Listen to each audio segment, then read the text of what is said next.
तो बच्चों अब हम लोग हीट एंड टेम्परेचर का जो चैप्टर चल रहा था उसमें मैंने 2 लेक्चर आपको पढ़ा दिया है ना।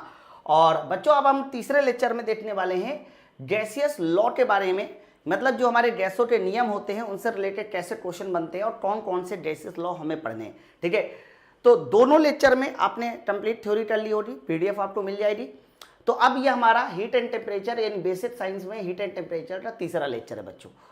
तो जब भी कभी हम बात गैसियस लॉ की करते हैं कि बताइए गैसों में कितने नियम हमें पढ़ने होते, तो मेनली हम लोगों को ये 5 नियम पढ़ने होते हैं और ऊपर वाले 3 तो सबसे ज़्यादा इंपॉर्टेंट है।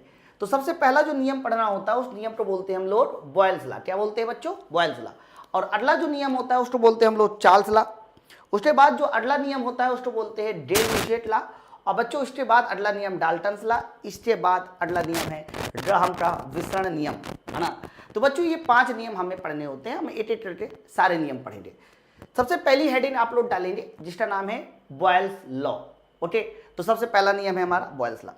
अब ये बॉयल्स लॉ क्या होता है उस बात को समझने से पहले मैं आपको कुछ चीजें समझा देता हूं। देखो, जैसे कि मान लीजिए मैंने आपके सामने एक कंटेनर बनाकर दिखाया। फॉर एग्जाम्पल मैंने आपके सामने एक कंटेनर बनाकर दिखाया, ये मेरा कोई कंटेनर है, ध्यान से एकदम सुनना। अब बच्चों इस कंटेनर में मैंने कोई भी गैस ले ली, कोई भी गैस ली, मतलब आप उसको आइडियल गैस बोल दो, मतलब कोई भी मैंने गैस ली, लेकिन ये हमारी गैस कौन सी है बच्चों? आइडियल गैस है।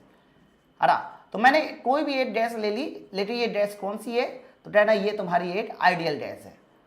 तो जब भी कभी हम लोग किसी कंटेनर में कोई भी आइडियल गैस भरते हैं तो उस गैस का 3 प्रॉपर्टी सबसे ज़्यादा इंपॉर्टेंट होती है बच्चों। इस 3 प्रॉपर्टी में से पहली प्रॉपर्टी होती है प्रेशर, अगली प्रॉपर्टी होती है वॉल्यूम और अगली प्रॉपर्टी होती है उसका टेम्परेचर। मतलब आपके पास अगर आइडियल गैस है तो आइडियल गैस की 3 प्रॉपर्टी सबसे ज़्यादा इंपॉर्टेंट होती है, प्रेशर, वॉल्यूम और टेम्परेचर। बच्चों इसी पर आधारित हमारे ये 5 नियम होते हैं। अब क्या है ये 5 नियम? उनमें से पहला नियम हमें समझना है, सर बॉयल्स लॉ क्या होता है। तो सबसे पहले आपको यह समझना पड़ेगा कि सर जो हमारा बॉयल्स लॉ है, अरे जो हमारा क्या है? बॉयल्स लॉ है।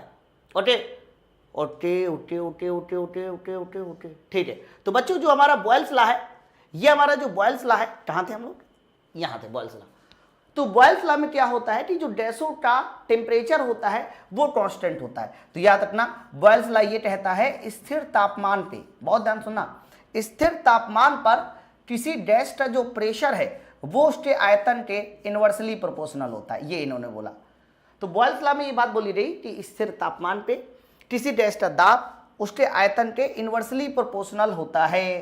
क्या हम लोग इसको ऐसा भी लिख सकते हैं, P इंटू वी, यानी प्रेशर और वॉल्यूम का गुणनफल कांस्टेंट होता है। आप वॉल्यूम को इधर ले आइए, तो क्या मैं इसको ऐसा भी लिख सकता हूं कि sir P1 V1 should be equal to P2 V2, हम लोग इसको ऐसा भी लिख सकते हैं।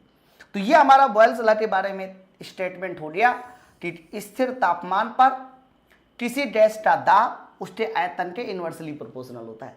दाब आयतन के इनवर्सली प्रोपोर्शनल होता है, यानी दाब और आयतन का गुणनफल कांस्टेंट होता है। P1 V1 बराबर P2 V2 होता है। सर यही हमारा बॉयल्स का नियम है। बात हम लोग आगे करते हैं कि बॉयल्स के नियम के बारे में कि चलो ठीक है, समझ में आ गया, तापमान स्थिर है। तो अगर तापमान स्थिर है तो हमें तापमान के बारे में ज़्यादा सोचना ही नहीं है। हमें यहाँ पर जो ग्राफ बनाना है बच्चों, वो ग्राफ में y एक्सिस में हम लोग प्रेशर को लेंगे और x एक्सिस में हमने वॉल्यूम को लेंगे। हमें ग्राफ बनाना है प्रेशर और वॉल्यूम में। ओके, तो आपको बताइए संबंध क्या है? तो कहना प्रेशर और वॉल्यूम का संबंध ये है कि प्रेशर और वॉल्यूम का जो गुणनफल है बच्चों वो कांस्टेंट है। एकदम ध्यान से सुना, है ना, प्रेशर और वॉल्यूम का गुणनफल कांस्टेंट है। प्रेशर को तुमने कहाँ लिया? सर प्रेशर को मैंने y एक्सिस में लिया है, वॉल्यूम को कहाँ लिया है? x एक्सिस में लिया है। तो इनका मतलब वॉल्यूम को x एक्सिस में लिया है, तो y और x का गुणनफल बच्चों कांस्टेंट हो गया। क्लियर? होता क्या है कि जब भी कभी हम जो जिस क्वांटिटी को y एक्सिस में लेते हैं उसे हम लोग y से शो कर देते हैं, जिसे x एक्सिस में लेते हैं उसे x से। अगर दो क्वांटिटी का गुणनफल कांस्टेंट है बच्चों तो एक चीज बढ़ेगी, एक चीज क्या होगी बच्चों? बढ़ेगी, तो दूसरी चीज घटेगी, या एक चीज घटेगी तो दूसरी चीज बढ़ेगी। आप ऐसा बोल सकते हो? बताओ। तो जब भी कभी ये संबंध आपके सामने आता है कि एक चीज बढ़ेगी दूसरी चीज घटेगी, अर्थात उनका गुणनफल कांस्टेंट होता है, तो हमेशा उसका जो कर्व आता है, हमेशा उसका जो ग्राफ आता है वो इस तरीके से कर्व आता है, ऐसे कर्व आता है। ये देखो, अगर थोड़ा ध्यान से देखिए तो मैंने इसको 1 कह दिया और बच्चों मैंने इसको 2 कह दिया, 1 से 2। अगर ये मेरा 1 से 2 कोई ग्राफ है तो आप मुझे बताइए कि हम इस ग्राफ में नीचे साइड आ रहे हैं, और नीचे साइड आने का मतलब होता है कि प्रेशर घट रहा है। हम राइट साइड जा रहे हैं मतलब वॉल्यूम बढ़ रहा है ना, क्योंकि एरो के हिसाब से काम करना होता है आपको।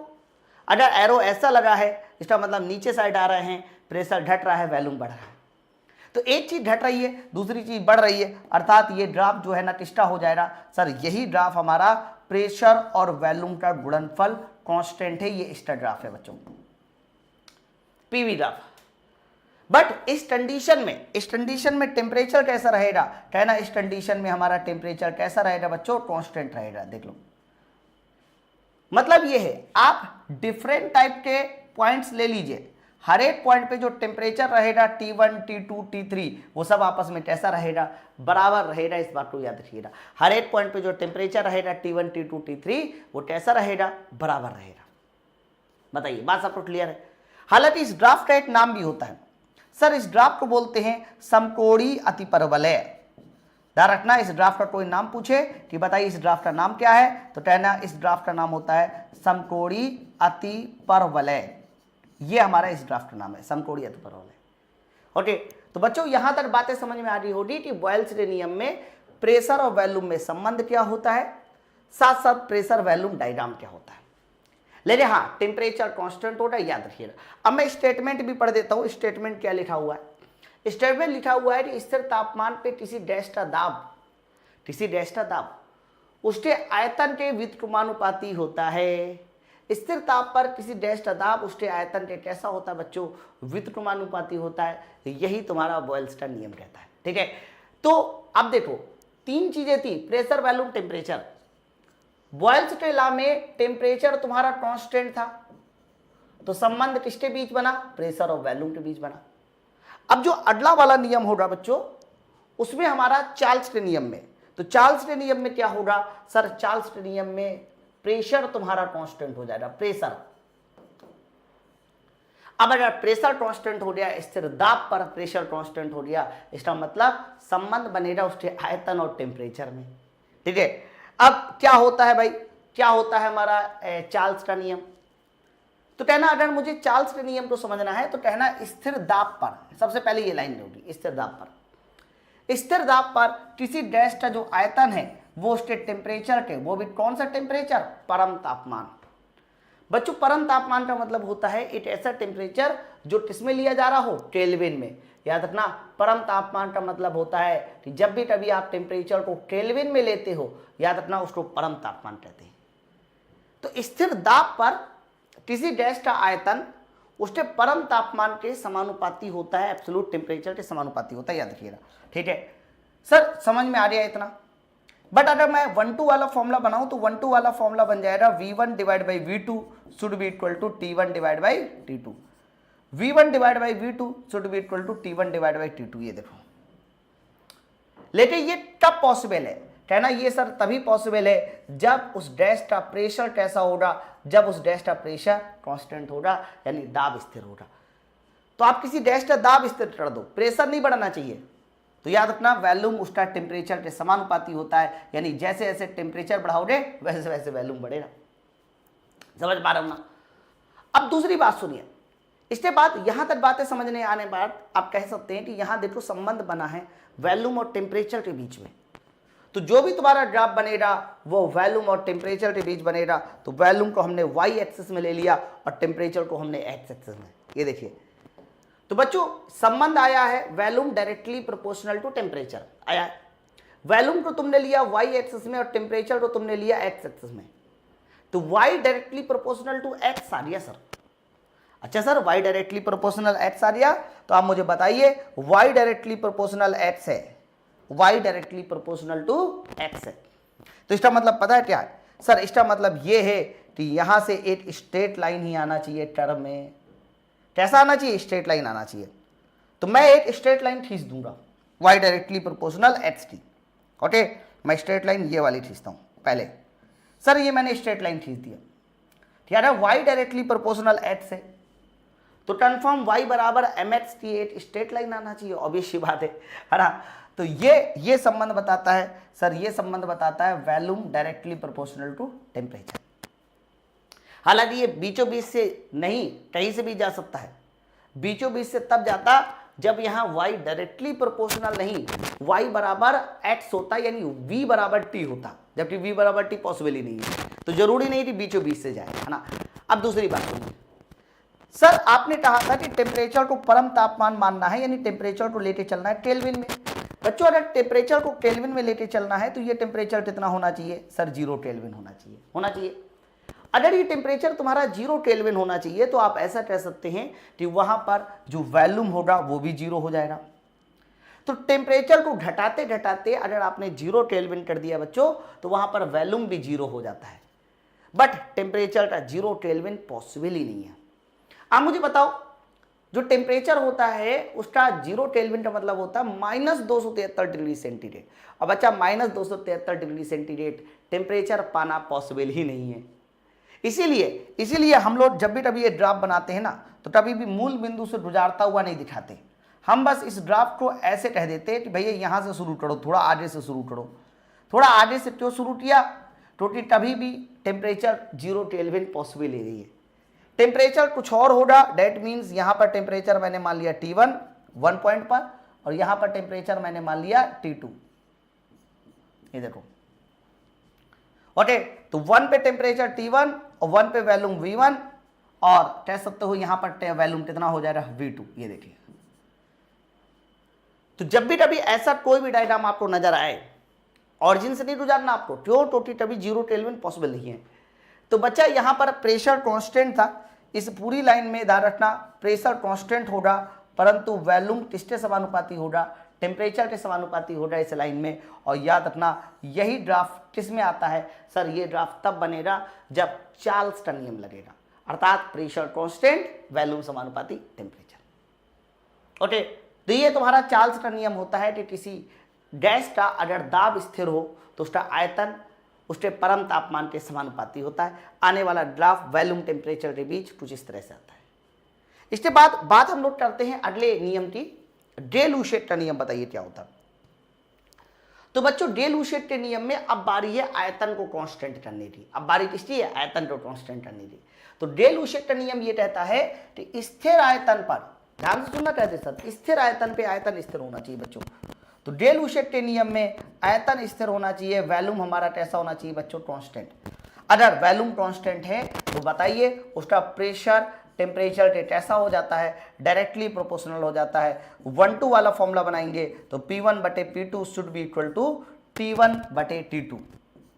याद रखिएगा, P1/P2 should be equal to T1/T2। ये हो जाएगा, ये हो जाएगा। ओके, तो आप कह सकते हो कि डे लुशेट के नियम में वॉल्यूम कांस्टेंट है और प्रेशर डायरेक्टली प्रोपोर्शनल टेम्परेचर या P1/P2 should be equal to T1/T2।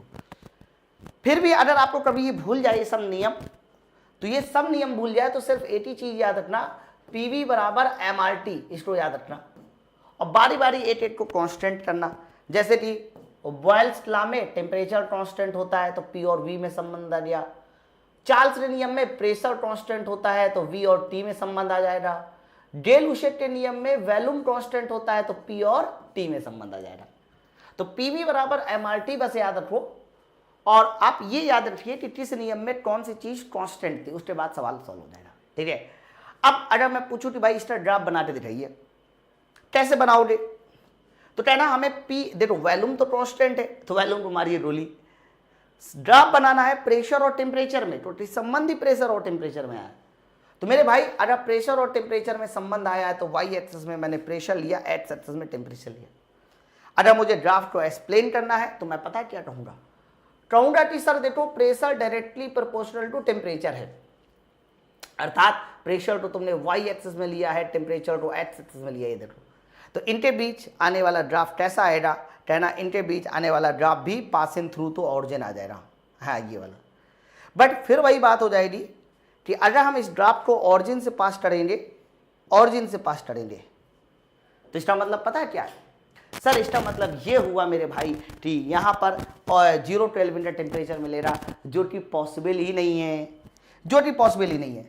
यही रीजन है कि हम लोगों ने क्या किया है, हम लोगों ने ये फिर 8 से 2 ऐसे बना दिया, 8 से 2 के लिए टर्म को थोड़ा सा आगे बढ़ा के बना दिया, ये देखो 8 से 2 हो गया। सर 8 से 2 हमारा हो गया, बहुत अच्छी बात है। अब आप मुझे बताइए यहां पर हम क्या कह सकते हैं, सर कह सकते हैं कि प्रेशर डायरेक्टली प्रोपोर्शनल टेम्परेचर है, बट इस पूरे ग्राफ में वॉल्यूम कैसा रहेगा, सर इस पूरे ग्राफ में वॉल्यूम कांस्टेंट, मतलब कहीं पर भी वॉल्यूम जो है सर वो अलग अलग नहीं, क्योंकि प्रेशर टेम्परेचर है, प्रेशर टेम्परेचर बदल सकता है लेकिन वॉल्यूम कांस्टेंट होगा। क्यों कांस्टेंट होगा, क्योंकि यहाँ पर हमारा एक स्ट्रेट लाइन आया है ना। तो ये सब बातें आप लोगों को याद रखनी पड़ेंगी। तो आप इस बात को पहले समझो, देखो अगर स्ट्रेट लाइन का ग्राफ वॉल्यूम और टेम्परेचर में आता है तो प्रेशर कांस्टेंट, स्ट्रेट लाइन का ग्राफ प्रेशर और टेम्परेचर में आता है तो वॉल्यूम कांस्टेंट। क्लियर है ना। तो बच्चों यही वो 3 नियम हैं जिस 3 नियम पे कई बार हमसे न्यूमेरिकल भी पूछ लेता है। हम लोग ये वाला फॉर्मूला लगाते न्यूमेरिकल भी लगा देंगे, लेकिन इसका ना ग्राफिकल एनालिसिस जब भी कभी आपके एग्जाम में पूछता है तो थोड़ा सा टफ कर देता है सवाल को, है ना। मैं बताता हूँ सवाल को समझाता हूँ। ये बहुत स्पेशल डिस्कशन है, इसको थोड़ा सा ध्यान से समझना। हमने तीनों नियम पढ़ लिए। बॉयल्स लॉ क्या कहता है, temperature constant P into V बराबर कांस्टेंट। चार्ल्स लॉ क्या कहता है, pressure constant volume directly proportional temperature. और डे लुशेट लॉ क्या कहता है, volume constant pressure directly proportional to temperature. तीनों नियम पढ़ लिए बच्चा। इन तीनों नियम के बाद हम लोगों को ये स्पेशल डिस्कशन करना है, और स्पेशल डिस्कशन में क्या है, तीनों ग्राफ को हम थोड़ा और अच्छे से पढ़ेंगे धीरे। चलिए देखिए, सबसे पहले हम लोग बनाते हैं प्रेशर और वॉल्यूम में ग्राफ, लेकिन टेम्परेचर कांस्टेंट रखेंगे। फिर हम लोग बनाएंगे वॉल्यूम और टेम्परेचर में ग्राफ, लेकिन प्रेशर कांस्टेंट रखेंगे। फिर हम लोग बनाएंगे प्रेशर और टेम्परेचर में ग्राफ, लेकिन वॉल्यूम कांस्टेंट रखेंगे। मैं तीनों नियम को और अच्छे से एक्सप्लेन करता हूं, थोड़ा सा ध्यान दिए रहना। तीनों नियम क्या है, सर याले नियम में सबसे पहले हमारा कांस्टेंट होगा टेम्परेचर, सर फिर याले नियम में हमारा कांस्टेंट होगा प्रेशर, और इसके बाद अगले वाला नियम की बात करते हैं। सर अगले वाले नियम में यहां पर बताइए क्या कांस्टेंट होगा, सर वॉल्यूम कांस्टेंट होगा। चलो ये बात मैंने आप लोगों को एक्सप्लेन करके बता दी कि भाई ऐसा ऐसा होने वाला है। अब मैं बनाने वाला हूं ग्राफ बच्चों, अब मैं बनाने वाला हूं ग्राफ। तो जब भी कभी प्रेशर वॉल्यूम ग्राफ खींचा जाता है जब टेम्परेचर कांस्टेंट होता है, तो याद रखना प्रेशर वॉल्यूम ग्राफ इस तरीके से आता है। पहला ग्राफ ऐसे है, फिर मान लीजिए दूसरा ग्राफ मैंने ऐसे बनाया, फिर तीसरा ग्राफ मैंने ऐसे बना दिया, ऐसे 3 ग्राफ बना दिए। ऐसे मैंने कितने ग्राफ बना दिए, सर ऐसे पहला, फिर दूसरा, फिर ये तीसरा, ऐसे मैंने 3 ग्राफ बना दिए। बच्चों ये तीनों ग्राफ में टेम्परेचर कांस्टेंट होगा, तो यहाँ का टेम्परेचर मैंने T1 कह दिया, पूरे ग्राफ में कांस्टेंट होगा। यहाँ का टेम्परेचर मैंने T2 कह दिया, पूरे ग्राफ में कांस्टेंट होगा। और यहाँ का टेम्परेचर T3 कह दिया, पूरे ग्राफ में कांस्टेंट होगा।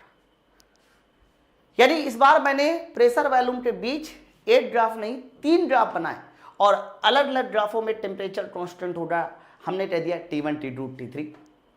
तो तुम्हें बताना होगा कि T1, T2, T3 में कौन बड़ा होगा कौन छोटा होगा, ये सवाल है ना। मुझे ये बताना होगा कि T1, T2, T3 में कौन बड़ा होगा कौन छोटा होगा। तो इसका सबसे आसान तरीका होता है याद रखने का, जो ग्राफ सबसे ऊपर हो उसका टेम्परेचर ज्यादा होगा। हालांकि मैं बता रहा हूं आपको, लेकिन आप निकालना भी सीख लीजिए। तो जब भी कभी इसमें T1, T2, T3 के बारे में पूछा जाता है कि बताइए कौन ज्यादा कौन छोटा, है ना, मतलब मुझे सीक्वेंस बताइए, तो हम लोग इसके आंसर को 2 तरीके से निकाल सकते हैं। या तो हॉरिजॉन्टल लाइन खींच के निकाल सकते हैं, या तो वर्टिकल, जो भी आपकी इच्छा हो वो कीजिए। तो मान लीजिए आपने कहा कि चलो सर एक काम करते हैं हॉरिजॉन्टल लाइन खींच के निकालते हैं। मैंने कहा वेरी गुड, निकाल लीजिए। मैंने एक हॉरिजॉन्टल लाइन खींची। बच्चों जब भी कभी हॉरिजॉन्टल लाइन खींची जाती है तो उसमें वो जो y वाला पैरामीटर है ना, y वाला पैरामीटर वो कांस्टेंट हो जाता है। मैंने हॉरिजॉन्टल लाइन खींची, आप मुझे बताओ इसमें जो प्रेशर होगा वो कैसा हो जाएगा इस लाइन में, सर इस लाइन में प्रेशर कांस्टेंट हो जाएगा, क्योंकि मैंने हॉरिजॉन्टल लाइन खींची मेरे बच्चों। इस बात को याद रखना। आपने ये पढ़ा है नहीं पढ़ा? अगर मैं आपसे पूछूं कि y एक्सिस और x एक्सिस, याद करिए, जब आपसे कहा जाता है कि ये x एक्सिस से समांतर रेखा का समीकरण बताइए, तो आप क्या कहते हो, एक्स बराबर कांस्टेंट कहते हैं ना, और वाई एक्सिस के समांतर रेखा ट्रांसमिटेड रहते हैं वाई बराबर कांस्टेंट। अरे बोलो, तो बिल्कुल ठीक उसी तरीके से अगर हमने वाई एक्सिस के समांतर रेखा खींची है या एक्स एक्सिस के समांतर रेखा खींची है तो वाई वाला पैरामीटर हमारा कैसा हो जाता है, कांस्टेंट। इस बात को याद रखिएगा, ओके। अब आप इसको ऐसा भी समझ सकते, देखो जैसे कि मैंने कहा मेरे पास ये प्रेशर और वॉल्यूम डायग्राम है बच्चों। प्रेशर तुम्हारा वाई एक्सिस में है, तो जब भी कभी आप ऊपर की ओर जाएंगे तो प्रेशर तुम्हारा बढ़ेगा, नीचे की ओर आएंगे प्रेशर तुम्हारा घटेगा। लेकिन हॉरिजॉन्टल लाइन खींचेंगे तो प्रेशर कांस्टेंट रहेगा, क्योंकि ना आप ऊपर जा रहे हो ना नीचे आ रहे हो। आप इसको ऐसे भी समझ सकते हैं, जैसी इच्छा हो वैसे समझिए। तो मेरे कहने का अर्थ ये है कि आपको एकदम क्लियर होना चाहिए कि अगर हमने हॉरिजॉन्टल लाइन खींची है तो हॉरिजॉन्टल लाइन खींचने का अर्थ क्या होता है। सर हॉरिजॉन्टल लाइन खींचने का अर्थ होता है मेरे बच्चों, हॉरिजॉन्टल लाइन खींचने का अर्थ होता है कि प्रेशर कांस्टेंट हो गया। तो बच्चों प्रेशर तो यहाँ पर हमारा कांस्टेंट हो गया, तो प्रेशर को मैंने कांस्टेंट ले लिया कि प्रेशर हमारा कांस्टेंट हो गया। अब प्रश्न ये उठता है कि प्रेशर कांस्टेंट हो गया तो यहाँ पर ये जो 3 पॉइंट मिले इन पर टेम्परेचर कितने हैं, कहना टेम्परेचर तो सब पता है T3 T2 T1। तो सर वॉल्यूम बता दीजिए, यहाँ पर वॉल्यूम कितना हो जाएगा। ये देखिए यहाँ पर मैंने वॉल्यूम भी शो कर दिया। यहाँ पर वॉल्यूम हो जाएगा सर V1, यहाँ पर वॉल्यूम हो जाएगा V2 और यहाँ पर वॉल्यूम हो जाएगा V3। मतलब प्रेशर कांस्टेंट हो गया और वॉल्यूम V1 V2 V3 मैंने शो कर दिए। टेम्परेचर T3 T2 T1 मुझे पता है। अब चित्र से देख के ये बताइए कि वॉल्यूम V1 V2 V3 में कौन बड़ा होगा। कहना V3 सबसे इधर है तो V3 सबसे बड़ा होगा, V2 उससे छोटा, V1 उससे छोटा, ये हो जाएगा क्लियर। फिर आपने कहा कि सर प्रेशर कांस्टेंट है मेरा, तो प्रेशर कांस्टेंट है तो बताइए वॉल्यूम डायरेक्टली प्रोपोर्शनल क्या हो जाता है, टेम्परेचर हो जाता है।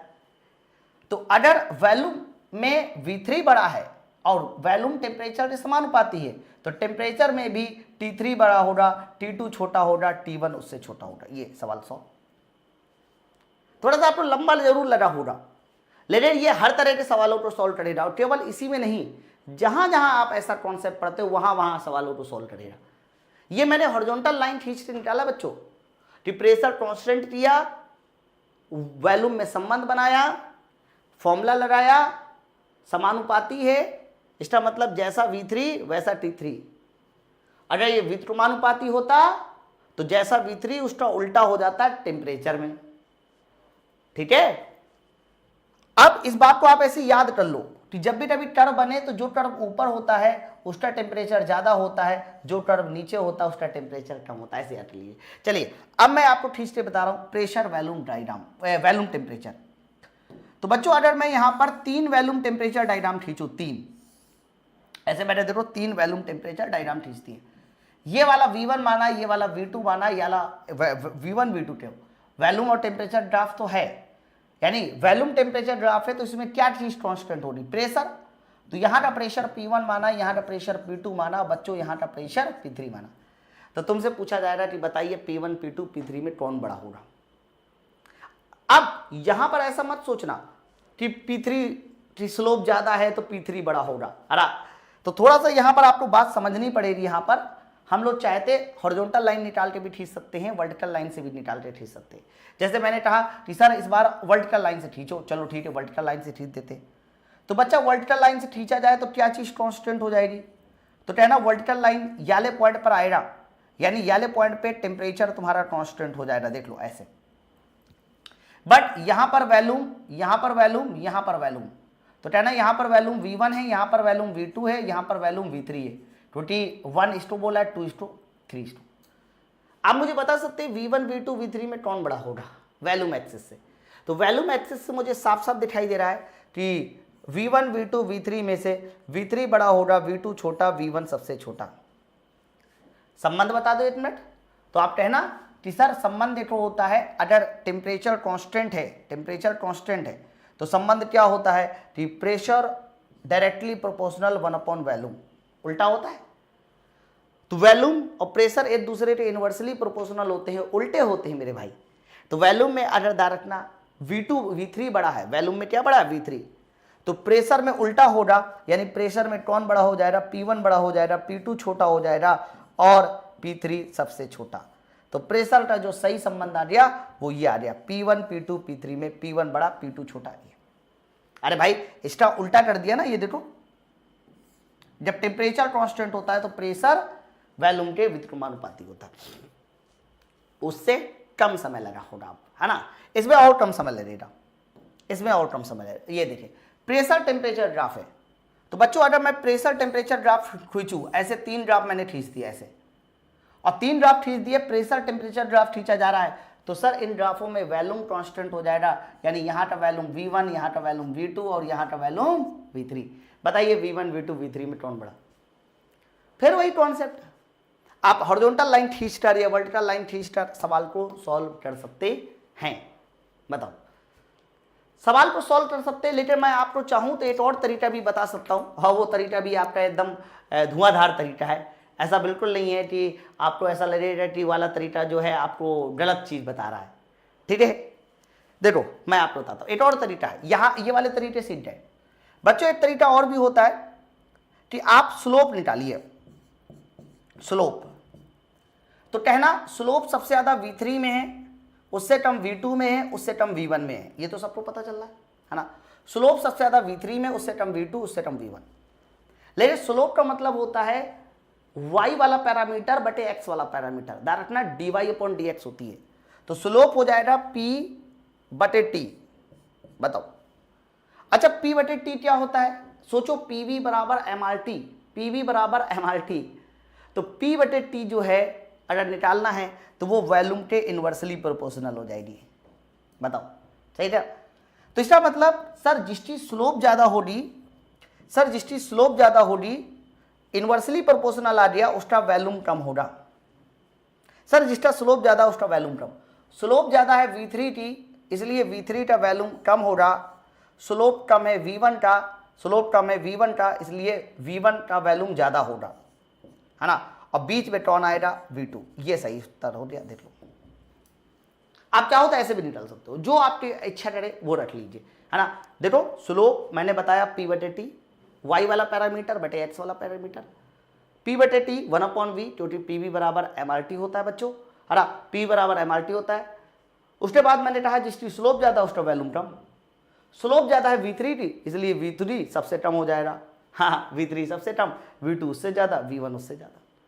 तो जो तरीके हैं ना सॉल्व करने के, इसको मैंने एकदम सही तरीका बता दिया।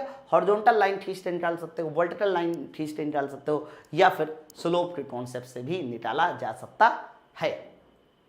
बताइए, बात सबको क्लियर है ना? तो काफी बढ़िया सवाल बनते हैं इस पे, ठीक है। आगे बढ़ते हैं नेक्स्ट हेडिंग की ओर। बच्चों अगली वाली हेडिंग है आपके पास डाल्टन का आंशिक दाब का नियम। काफी ज्यादा इंपॉर्टेंट है, ये चौथा नियम है आपका ना, इन्होंने चौथा नहीं लिखा, लेकिन ये चौथा नियम है, डाल्टन के आंशिक दाब का नियम। बच्चों डाल्टन के आंशिक दाब के नियम को जब भी कभी हमें समझना होता है तो चीजें पहले ध्यान से देखिए।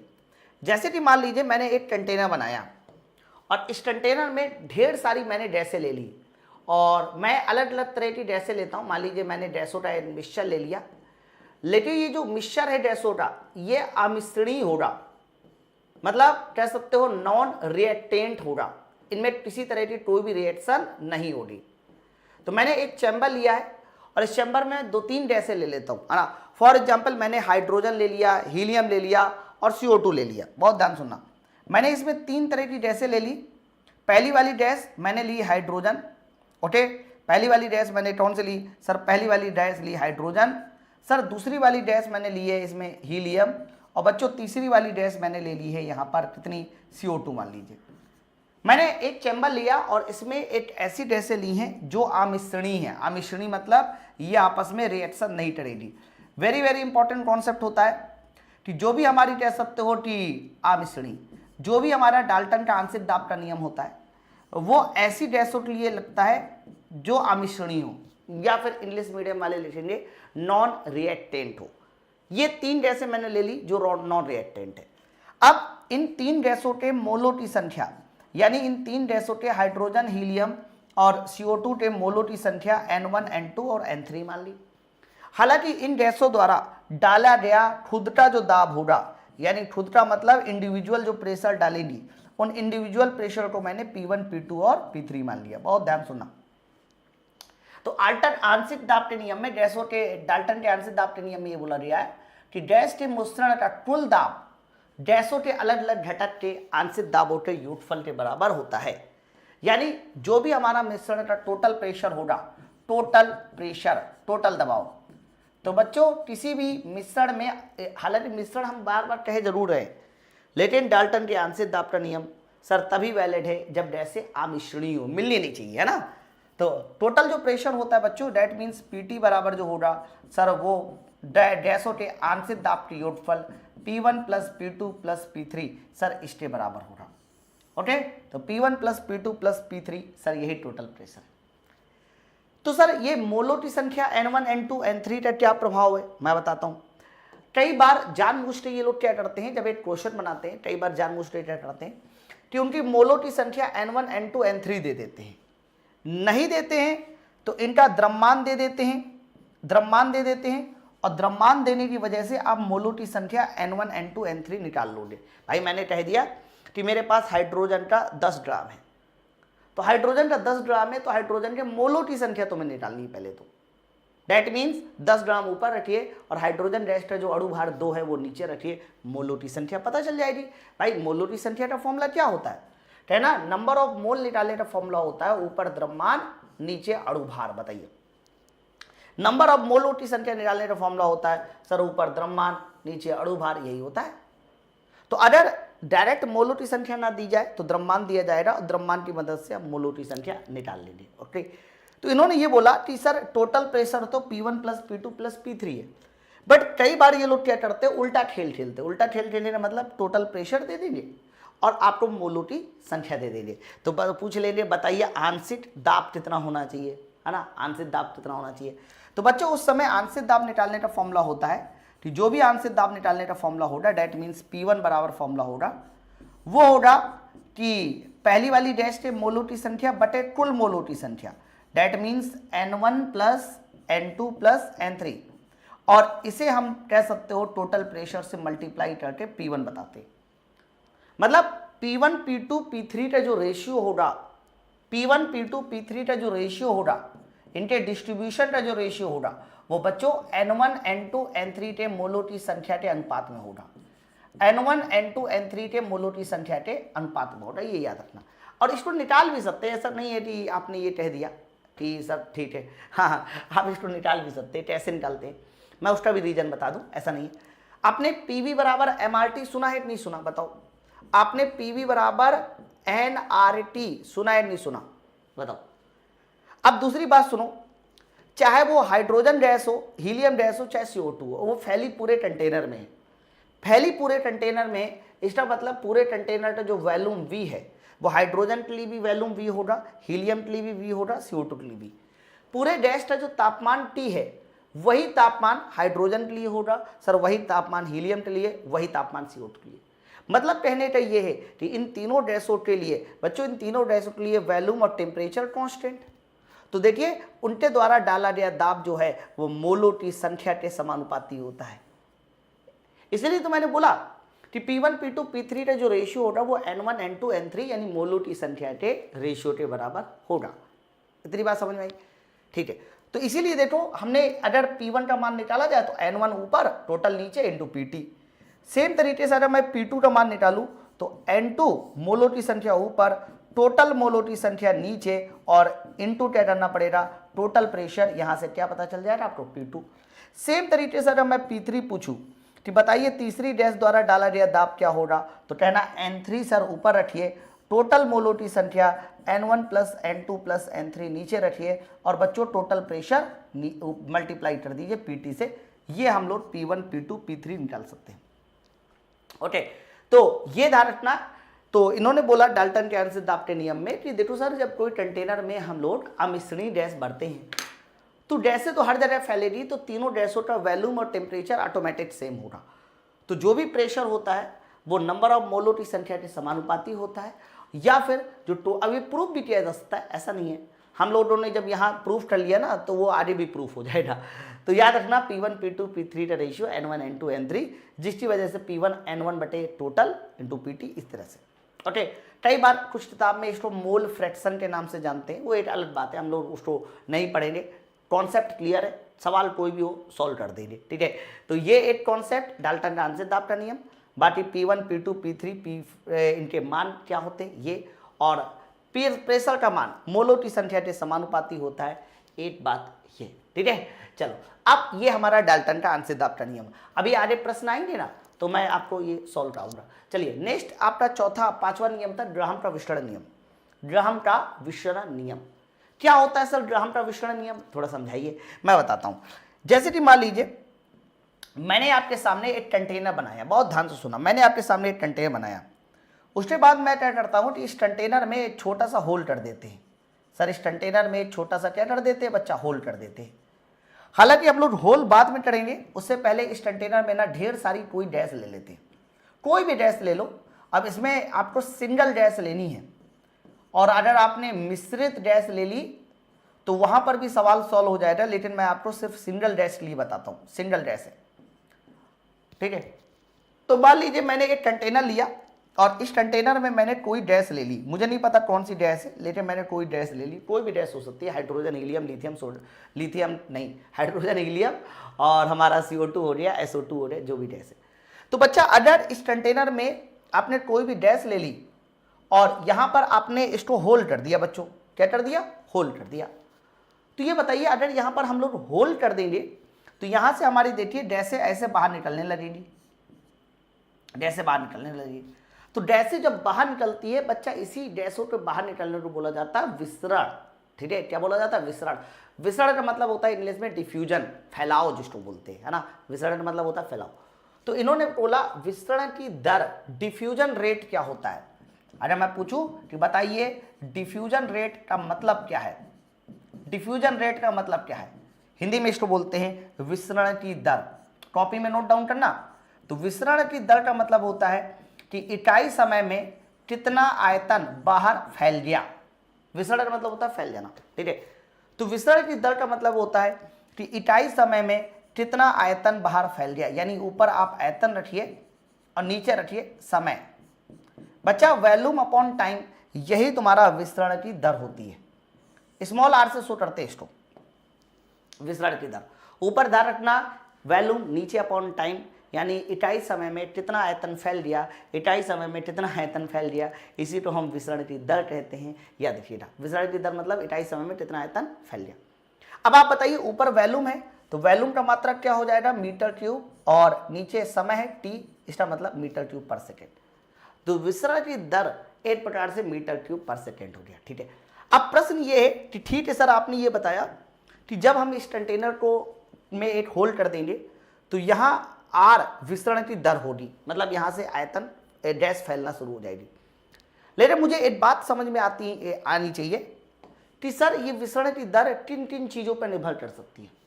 मैं आपसे पूछूं कि विसरण की दर किन किन चीज़ों पर निर्भर कर सकती है, मतलब किन किन चीज़ों पर निर्भर करने का मतलब किस किस चीज़ का फंक्शन होगी, फंक्शन।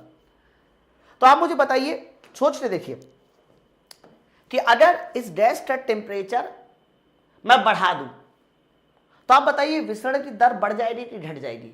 तो सीधी सी बात है, अगर मैं डैश का टेम्परेचर बढ़ा देता हूं तो मानी बात है डैश का बाहर निकलने की जो दर है वो तेज हो जाएगी। क्यों? क्योंकि टेम्परेचर बढ़ाने से उसकी हलचल तेज हो जाती है, तो बाहर निकलने की दर भी तेज हो जाएगी। तो टेम्परेचर बढ़ा देने से कह सकते हो विसरण की दर बढ़ जाती है ना। टेम्परेचर पे डिपेंड करेगी। मतलब अगर मैं इस डैश का प्रेशर बढ़ा दूं, प्रेशर बढ़ाने का मतलब ये है कि जहां 1000 मॉलिक्यूल होते हैं वहां 10,000 मॉलिक्यूल भर दूं, तब भी तो विसरण की दर तेज हो जाएगी। प्रेशर बढ़ाने से भी विसरण की दर तेज हो जाती है। एरिया, आप मुझे बताइए अगर मैं इसका एरिया बढ़ा दूं, बहुत ध्यान सुनना, अगर मैं इसका क्या बढ़ा दूं बच्चों? एरिया बढ़ा दूं, तो आप कह सकते हो कि एरिया बढ़ा देने से भी विसरण की दर क्या होगी? कहना अगर मैं इसका एरिया बढ़ा देता हूं तो एरिया पर भी विसरण की दर निर्भर करेगी। देख लो, ठीक है। तो एरिया पर भी निर्भर करेगी। इसके अलावा और क्या बचा? अणुभार। इसका जो अणुभार होता है या मॉलिक्यूलर वेट होता है सर, उस पर भी निर्भर करेगी। तो विसरण की दर किन किन चीज़ों पर निर्भर करती है? कहना विसरण की दर उसके टेम्परेचर पर निर्भर करती है, ठीक है। दूसरा, उसके प्रेशर पे निर्भर करती है, एरिया पे निर्भर करती है और अणुभार पे निर्भर करती है। इन चारों चीज़ों पर विसरण की दर निर्भर करती है, इस बात को याद रखना। फिर ग्राहम के नियम में क्या बोला गया, ग्राहम के नियम में ये बोला गया कि जब तापमान और दाब नियत हो, मतलब इन्होंने तापमान और दाब को छेड़ा ही नहीं, टेम्परेचर और प्रेशर को कांस्टेंट मान लिया। ध्यान सुनना, हालांकि इन्होंने एरिया के बारे में नहीं लिखा, लेकिन ध्यान रखना अंडरस्टूड है, एरिया भी हमारा कैसा है, कांस्टेंट है, एरिया भी कांस्टेंट माना जाता है।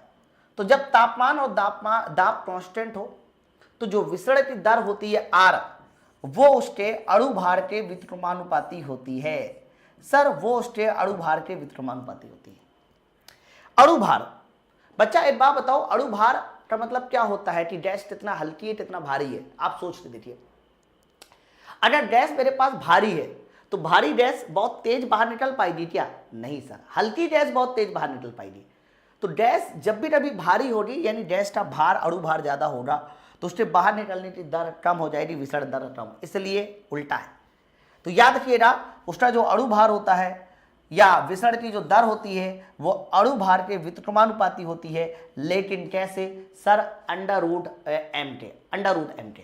ध्यान सुना, लेकिन आपने एक बात और सुनी होगी कि सर देखो सर, किसी भी डैश का जो अणु भार है वो अणु भार बराबर होता है 2 गुणे वाष्प घनत्व। कॉपी में नोट डाउन करना, किसी भी डैश का अणु भार क्या होता है, कहना अणु भार बराबर होता है 2 गुणे वाष्प घनत्व, याद रखिएगा। तो सर अणु भार बराबर अगर 2 गुणे वाष्प घनत्व होता है तो अणु भार जैसा संबंध रखेगा वैसा वाष्प घनत्व रखेगा। तो आप कह सकते हो कि विसरण की जो दर है वो उसके वाष्प घनत्व के भी अंडर रूट डी के इनवर्सली प्रोपोर्शनल होती है, ऐसा कह सकते हैं।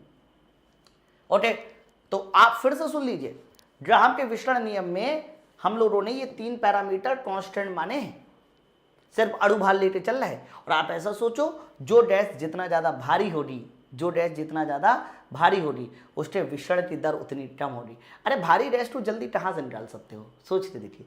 इसलिए R 1/√m के समानुपाती होगा और R 1/√d के समानुपाती भी होगा। d हमारा घनत्व है। कई बार ये फॉर्मूला 1-2 में पूछा जाता है और न्यूमेरिकल भी आता है इस पर। तो R1 डिवाइड बाई R2 की जगह पे हम लोग लिख सकते हैं रूट के अंदर M2 डिवाइड बाई M1, या फिर R1 डिवाइड बाई R2 की जगह पे हम लोग लिख सकते हैं रूट के अंदर D2 डिवाइड बाई D1, ऐसा हम लोग कर सकते हैं, D2 डिवाइड बाई D1। तो बच्चों ये हमारा कह सकते हो 1-2 वाला फॉर्मूला हो गया जो हमारे न्यूमेरिकल को सॉल्व करेगा, जो हमारे न्यूमेरिकल को सॉल्व करेगा। बताइए, इतनी बात सबको समझ में आ रही, कोई डाउट तो नहीं है ना? ठीक है, तो ये काफी ज्यादा इंपॉर्टेंट पैरामीटर था विसरण की दर के बारे में, है ना। अभी आगे चलते जब इस पर न्यूमेरिकल आएगा ना तो देखिएगा हम लोग न्यूमेरिकल इसका कैसे सॉल्व करते हैं। ठीक है, तो बच्चों ये हमारा कौन सा नियम था, कहना ग्राहम का विसरण नियम, मेरा 5वां नियम था। और ये पांचों के पांचों नियम हमारे गैसियस लॉ में पढ़े जाते हैं, है ना, गैसों के ये नियम है। अब बच्चा हमने सारी चीजें लगभग गैसों के बारे में पढ़ ली, लेकिन एक बहुत इंपॉर्टेंट डिस्कशन अभी बाकी है, और वो डिस्कशन बाकी है तुम्हारा आइडियल गैस इक्वेशन के बारे में। बच्चों आइडियल गैस इक्वेशन काफी ज्यादा इंपॉर्टेंट पैरामीटर होता है। ये आइडियल गैस इक्वेशन कैसे समझनी है, क्या पढ़ना है, मैं बताता हूं आइडियल गैस इक्वेशन के बारे में। तो बच्चों जब भी कभी हम बात आइडियल गैस इक्वेशन की करते हैं तो कहना अभी अभी जो आपने 3 नियम पढ़े, कौन कौन से, Boyle's law, Charles law, Gauss-Leavitt law. तो बच्चा इन तीनों नियमों को आपस में मिलाकर हम लोग प्रेशर, वॉल्यूम और टेम्परेचर में एक कंप्लीट संबंध बनाते हैं, कंप्लीट संबंध बनाते हैं। कंप्लीट संबंध का क्या मतलब है, तो बच्चों जब भी कभी इन 3 नियमों को आपस में जोड़ते हैं तो याद रखिएगा हमारा जो आइडियल गैस इक्वेशन बनती है वो PV बराबर NRU इंटू T बनती है। थोड़ा ध्यान से समझना, थोड़ी बच्चों को सबसे ज्यादा कंफ्यूजन यहीं पर आएगी कि आइडियल गैस इक्वेशन में PV बराबर MRT होता है कि PV बराबर NRT होता है, कब PV बराबर MRT लगाना है, कब PV बराबर NRT लगाना है, ये बड़ी कंफ्यूजन है बच्चों। तो मैंने कहा कि आप पहले याद रखिए कि आइडियल गैस इक्वेशन PV बराबर NRU इंटू T है। मैं थोड़ा सा डिफरेंस बताऊंगा आपको, NRU इंटू T है। फिर सवाल ये उठेगा कि भाई N क्या है, तो बच्चों इस N को बोला जाता है नंबर ऑफ मोल। अगर मैं पूछूं ये N क्या लिया है आपने, तो कहना इस N को बोला जाता है नंबर ऑफ मोल, मोलों की संख्या। अगर मैं N से पूछूं N क्या है, नंबर ऑफ मोल, मोलों की संख्या। मोलों की संख्या कैसे निकालते हैं सर, कुछ नहीं, ऊपर द्रव्यमान करते हैं, नीचे अणुभार करते हैं, कैपिटल M हमेशा अणुभार होगा। तो मोलोटी संख्या कैसे निकालते हैं सर, ऊपर द्रव्यमान और नीचे बच्चों अणुभार करते हैं, ये हमारा मोलोटी संख्या हो गई। फिर ये आरयू क्या है, तो बच्चों आरयू तो बोला जाता है यूनिवर्सल गैस कांस्टेंट। अगर मैं पूछूं आरयू क्या है तो कहना आरयू तो बोला जाएगा यूनिवर्सल गैस कांस्टेंट, सार्वत्रिक गैस नियतांक बोलते हैं इसको हिंदी में। बच्चों यूनिवर्सल गैस कांस्टेंट का मान हमेशा कांस्टेंट होता है, कोई भी गैस हो, कैसी भी गैस हो, चाहे हीलियम हो, चाहे नियॉन हो, चाहे वो गैस जो आप लोग छोड़ते हो, कोई भी गैस हो, हर तरीके की गैसों के लिए यूनिवर्सल गैस कांस्टेंट एक हमारा फिक्स होता है, कांस्टेंट होता है, और कोई भी गैस हो, इसलिए तो इसको सार्वत्रिक गैस नियतांक बोलते हैं। फिर यूनिवर्सल गैस कांस्टेंट का मान कितना होता है, कहना 8.314, मात्रक very very important, kilo joule प्रति किलोग्राम, किलोजूल प्रति किलोग्राम, किलोजूल प्रति किलोग्राम, और आगे बच्चा होता है केल्विन मोल। ये यूनिवर्सल गैस कांस्टेंट का मात्रक होता है, आरयू बराबर 8.314 किलोजूल प्रति किलोग्राम केल्विन मोल। ठीक है, अब ये मान जान लेने के बाद हमें क्या करना है, अच्छा कई बार ये मान हो सकता है कि किलो जूल में ना पढ़ो, जूल में पढ़ो, जूल प्रति किलोग्राम केल्विन मोल, तो 8.314 नहीं होता, फिर यहां पर हो जाता है 8314। तो आप लोगों को ये दो चीजें समझ में आनी चाहिए कि पीवी बराबर N R U into T में से N a number of mole, R U क्या है। अब आर यू कॉन्स्टेंट कोई भी गैस हो जाए, चाहे वो हीलियम हो चाहे नियॉन हो, सबके लिए ये कांस्टेंट होता है बच्चों, सबके लिए कांस्टेंट, ये बदलेगा नहीं। ठीक है सर, यहां तक बात समझ में आई। अब मैं क्या करने वाला हूं सर, आर यू का मान मुझे पता चल गया, कोई दिक्कत नहीं, मैं नंबर ऑफ मोल का मान उठा के ऊपर फिट कर दूं। तो बच्चों ये बताइए, अगर मैं नंबर ऑफ मोल की वैल्यू पुट कर दूं कि नंबर ऑफ मोल का फॉर्मूला क्या है, तो कहना नंबर ऑफ मोल पीवी बराबर, नंबर ऑफ मोल की जगह हो जाएगा स्मॉल एम बटे कैपिटल एम, और आगे हो जाएगा आर यू इंटू टी, ये हो जाएगा आर यू इंटू टी। अब आप जल्दी से बताइए आगे क्या कर सकते हैं हम लोग, तो कहना आगे अगर देखा जाए तो पीवी तो चलो ठीक है, बहुत ध्यान सुना। अब आपको पता है कि द्रव्यमान, या यू कहिए ये जो आर यू बटे कैपिटल एम है, आर यू बटे कैपिटल एम, बच्चों आर यू बटे कैपिटल एम को हम एक नया नाम देंगे, आर कहेंगे, तो अगला समीकरण बन जाता है पीवी बराबर आर टी, पीवी बराबर आर टी। बट ये आर क्या है, इस बार कहा जा रहा है ये आर क्या है, तो ये ध्यान रखना, ये आर को बोलते हैं सिर्फ गैस कांस्टेंट, याद रखना, इसको बोला जाता है सिर्फ गैस कांस्टेंट, या फिर हो सकता है कई बार एक आप नाम सुनते होंगे specific gas constant. Specific gas constant का मतलब होता है किसी एक गैस के लिए, सर किसी एक गैस के लिए ये कांस्टेंट होगा, स्पेसिफिक गैस कांस्टेंट है ना, विशिष्ट गैस नियतांक बोलते हैं। इसे हिंदी में क्या बोलते हैं सर, इसे हिंदी में बोलते हैं विशिष्ट गैस नियतांक, नियतांक। और याद रखना विशिष्ट गैस नियतांक, और ये क्या है सर, ये सार्वत्रिक गैस नियतांक, विशिष्ट गैस नियतांक सार्वत्रिक। अंतर क्या है, कहना यूनिवर्सल गैस कांस्टेंट हर एक गैस के लिए कांस्टेंट होगा मान, लेकिन ये जो विशिष्ट गैस नियतांक है सर, ये अलग अलग गैसों के लिए अलग अलग होता है। हो सकता है हाइड्रोजन के लिए कुछ और हो, हीलियम के लिए कुछ और हो, है कि नहीं। और क्यों ऐसा हुआ सर, इसलिए ऐसा हुआ क्योंकि विशिष्ट गैस नियतांक आर बराबर, आपने देखो आर यू बटे कैपिटल एम को ही तो आर कहा है, तो आर बराबर होता है आर यू बटे कैपिटल एम, याद रखना आर बराबर होता है R U divide by capital M, याद रखिएगा। तो कहना आप सब लोग कि बच्चों देखो सर आर यू बराबर आर यू बराबर, तो आर यू तो तुम्हारा कांस्टेंट है हर गैस के लिए, लेकिन अलग अलग गैसों का अणु भार अलग अलग हो सकता है। तो अगर अलग अलग गैसों का अणु भार सर अलग अलग है, तो आप कह सकते हो कि जिस गैस का अणु भार ज्यादा होगा सर, उस गैस का गैस कांस्टेंट कम होगा, और जिस गैस का अणु भार कम होगा सर, उस गैस का गैस कांस्टेंट ज्यादा होगा सर। ये देखो, बताइए ऐसा कर सकते हैं ना। तो आप याद रखिएगा, अणु भार बदलने से गैस कांस्टेंट बदलता है मेरे बच्चा, यूनिवर्सल तो हर जगह फिक्स है।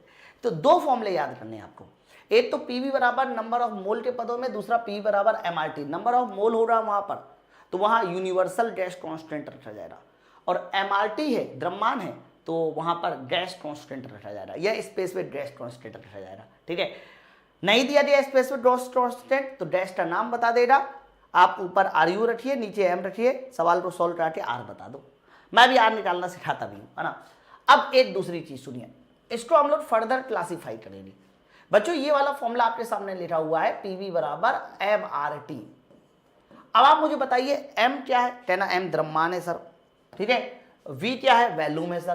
तो अगर मैं यहां पर m बटे v कर दूं और आगे कर दूं RT, m बटे v आगे कर दूं RT, तो बच्चों एक बात बताइए, अगर मैं m बटे v RT कर दूं तो m बटे v क्या हो जाएगा, कहना m बटे v हो जाता है घनत्व, तो प्रेशर बराबर हो जाएगा P बराबर रो RT, याद रखना P बराबर हो जाएगा रो RT। ये देखो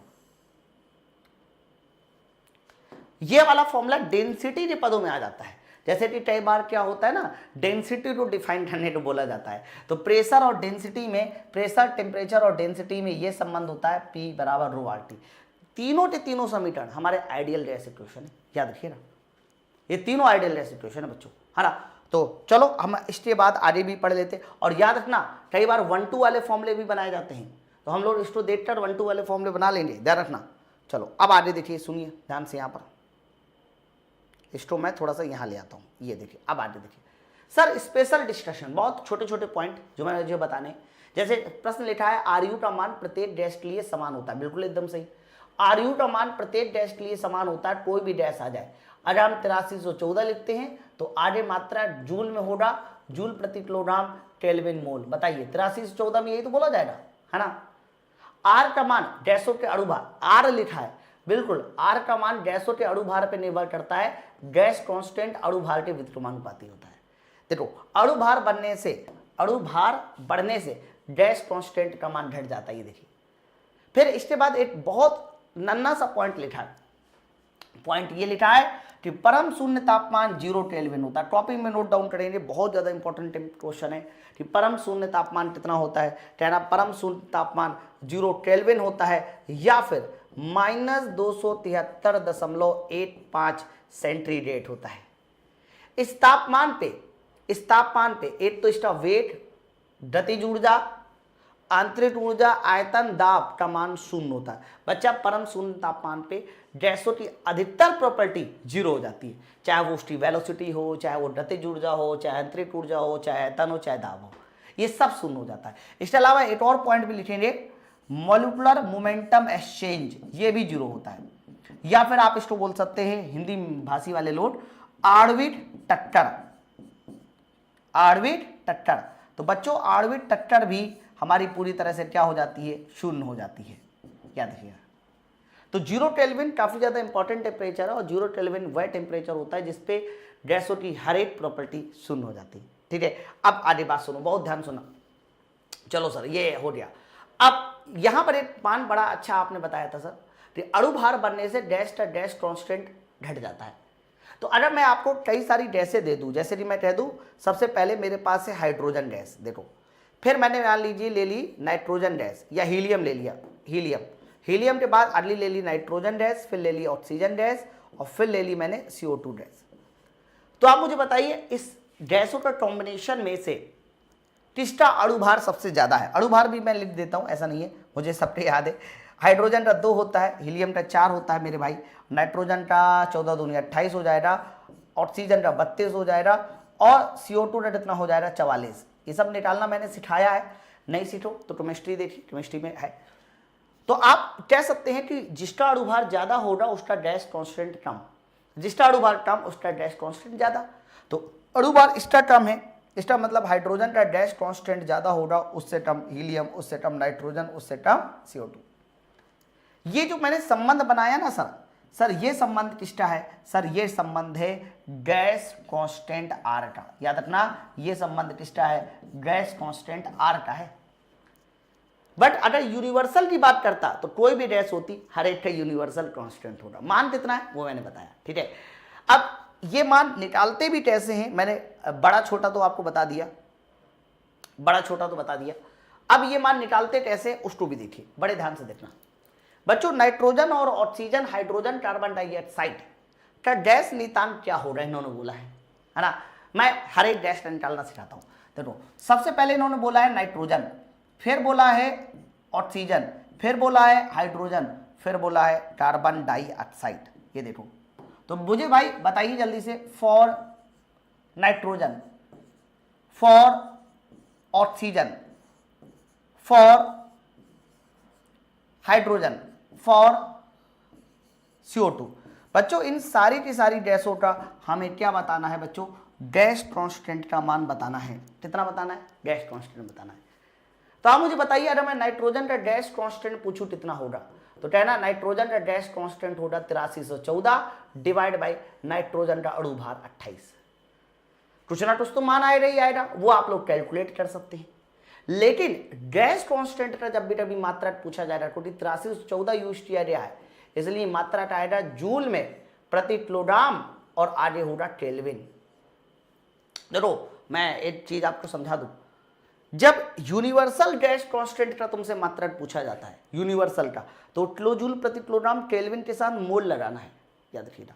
लेकिन अगर सिर्फ गैस कांस्टेंट का मात्रक पूछा जाता है, जूल प्रति किलोग्राम केल्विन बताना है, तो गैस कांस्टेंट में मोल नहीं लगता। ठीक है, ऑक्सीजन की बात करते हैं। सर ऑक्सीजन का गैस कांस्टेंट कितना होगा, कहना 8314, ऑक्सीजन का अणुभार 32, कुछ ना कुछ वैल्यू आएगी और आगे जो मात्रक होगा तो 8314 लिया है, इसलिए जूल प्रति किलोग्राम केल्विन। ठीक है, और आप सोच रहे 8314 क्यों लिया, अरे भाई अगर मैं 8.314 लेता फिर 32 से डिवाइड कराता, वैल्यू ना बड़ी गंदी से दिखाई देती मुझे, तो वैल्यू को थोड़ा अच्छा देखने के लिए मैंने 8314 यूज कर लिया। हाइड्रोजन की बात करते हैं, तो बच्चा हाइड्रोजन के लिए गैस कांस्टेंट हो जाएगा 8314 डिवाइड बाई हाइड्रोजन का अणुभार 2, और फाइनली कुछ ना कुछ मान आएगा, मात्रक तुम्हारा रहेगा जूल प्रति किलोग्राम केल्विन।